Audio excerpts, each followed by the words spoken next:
düşsün. Bu düşsün. Deyirlər ki, İstefa mənim ərzəsində. oğlum aprel döyüşlərindən sonra istifaya ərizə yazmışdı. Və istifa ərizəsini gəlmişdi Müdafiə Nazirliyinə. Nə səbəbə yazmışdı? Yazmışdı, bilmirəm. Özləri araşdırsınlar, görün niyə yazmışdı. Ərizəni açsınlar, oxusunlar, görün niyə yazmışdı. Aprel döyüşlərindən sonra istifaya ərizə yazmışdı. Və ərizəni neylədilər?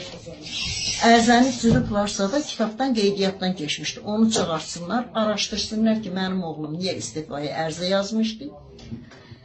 Və ayın 15-i, iyul ayının 15-i mənim oğlumun əmrinə qol çəkilmişdi, Müdafiə Nazirliyinə işə gələcəkdi. Məni də ümidli eləmişdi ki, ayın 11-i mənlə danışıb, ana ayın 15-i gəlirəm, sevinə-sevinə mənlə danışıb.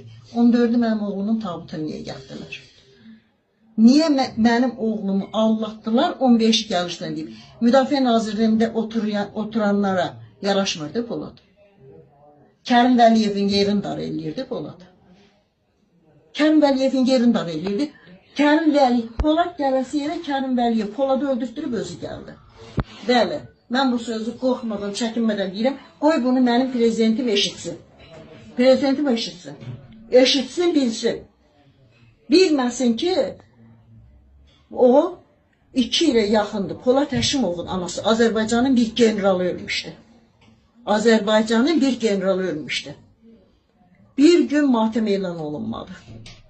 Və bir gün yuxarı rəhbər işçilərindən bircəyi Polad Həşimovun anasından görüşmədi. Niyə?